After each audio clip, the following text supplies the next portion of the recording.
ప్రతి కులానికి కూడా హైదరాబాద్లో ఆత్మగౌరవ భవనం ఉండాలి, ఒక అడ్రస్ ఉండాలి, మాకు ఒకటి ఉన్నది అనేటువంటి గౌరవం ఉండాలని ఏ ముఖ్యమంత్రి ఇయ్యలే, ఏ పార్టీ ఇయ్యలే.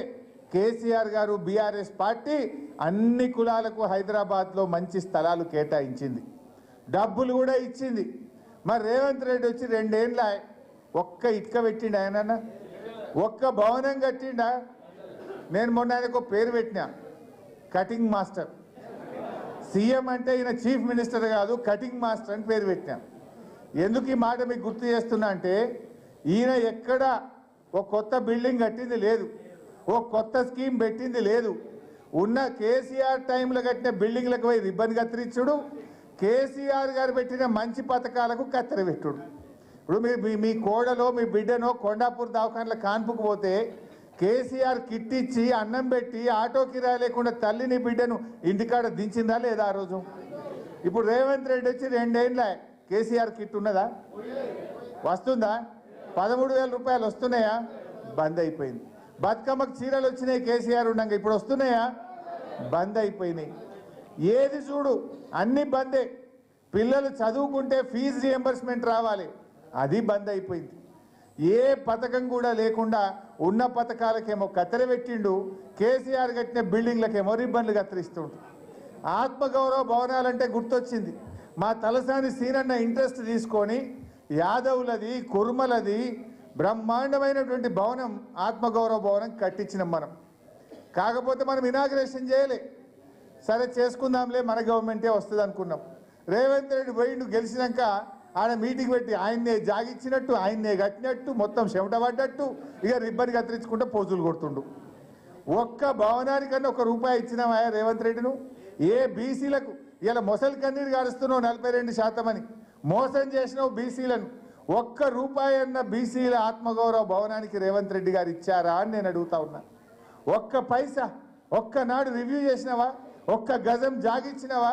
కేసీఆర్ గారు మంజూరు చేసి జీవోలు ఇచ్చి పనులు జరిగిన వాటికి కూడా ₹1 బిల్లు ఇవ్వకుండా ఎక్కడికక్కడ పనులు ఆపేసినావు. నిజంగా బీసీల మీద ప్రేమ ఉంటే, చిత్తశుద్ధి ఉంటే బీసీ ఆత్మగౌరవ భవనాలకు కేసీఆర్ గారు నిధులు ఇచ్చిండు, మంజూరు చేసిండు, ఆ పనులు పూర్తి చేయాలని చెప్పి నేను ఈరోజు డిమాండ్ చేస్తా ఉన్నా.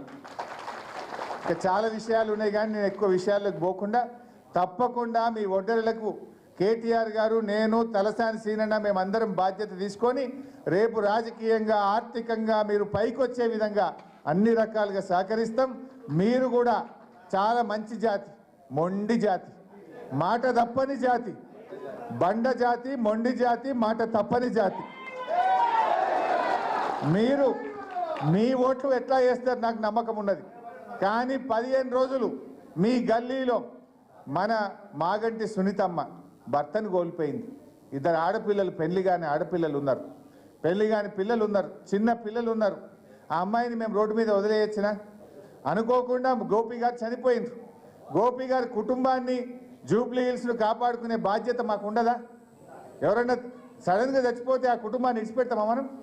వాళ్ళు ఏం మాట్లాడుతున్నారు కాంగ్రెస్ వాళ్ళు? భర్త చనిపోతే భార్యకు దుఃఖం వస్తుంది, ఏడుస్తాం ఎవరమైనా. కుటుంబ సభ్యులు కలిసినా, ఎవరైనా బంధువులు కలిసినా, ఆత్మీయులు కలిసినా ఆ బాధ అనేది కళ్ళల్లో నుంచి మనిషి బాధపడతారు. ఆ అమ్మాయి ఏడుస్తే కూడా ఆ కాంగ్రెస్ మంత్రులు ఏమయ్యా ఏడుస్తున్నావు, యాక్షన్ చేస్తున్నావు అని మాట్లాడొచ్చునా? మా తాత మళ్ళీ మంచిగా చెప్పిండు, మీ ఇంట్లో ఎవరైనా చచ్చిపోతే ఏడవరావే, భర్త చచ్చిపోతే కూడా ఆడామని పట్టుకొని అట్లా మాట్లాడతారా అని కాంగ్రెస్ మంత్రులకు చెంపలు వాయించిండు మా తాత మధు. అంటే ఎంత మనుషులకు మానవత్వం లేదు. ఒక ఆడబిడ్డ భర్తను కోల్పోయి 2 చిన్న పిల్లలు ఉన్నారు, పెళ్లి కాని ఆడపిల్లలు ఉంటే ఎంత బాధ ఉంటుంది? ఒక ఆడపిల్ల పెళ్లి చేయాలంటే భర్త లేని సంసారం ఎంత బాధ ఉంటుందో మనకు తెలియదా అమ్మ? భర్తను కోల్పోయిన వాళ్ళకి ఆ దుఃఖం తెలుస్తుంది. కానీ విలువలు లేకుండా ఈ కాంగ్రెస్ మంత్రులు ఆ అమ్మాయి పట్ల చాలా దారుణంగా మాట్లాడినారు. అందుకే నేను మా అక్క చెల్లెలు చాలామంది ఉన్నారు, ఆ రకంగా మాట్లాడిన వాళ్ళకు మీ ఓటుతో గుణపాఠం చెప్పాలి. ఆ సునీతమ్మకు మీరు అండగా ఉండండి. సునీతమ్మ మీ కష్టాల్లో ఉంటుంది, మీకు అన్ని పనులు చేసి పెడుతుంది. సునీతమ్మకు పూర్తి అండదండగా బీఆర్ఎస్ పార్టీ ఉంటుంది, మేమందరం కూడా ఉంటాం. అందువల్ల మీరు 2-3 రోజులు కష్టపడి మీ ఓట్లే కాదు ప్రతి ఒక్కరి ఓటు 11వ తారీఖు నాడు పోలింగ్ బూత్కు పోవాలి. కారుకు సునీతమ్మకు పడేటట్టుగా ఓటింగ్ కూడా వేయాలి. సెలవు వచ్చింది కదా అని ఇంటికాడ ఉండకూరి మా మగోళ్ళు. బరాబర్ లైన్లో నిలబడాలి, పోవాలి, కారు ఏడున్నదో ఎతకాలి, కారు మీద గుద్దుతే రేవంత్ రెడ్డి గూబ గుయ్యి మనాలి. జై తెలంగాణ. ఇప్పుడు రామన్న మన యొక్క బీఆర్ఎస్ పార్టీ వర్కింగ్ ప్రెసిడెంట్ మాట్లాడే ముందు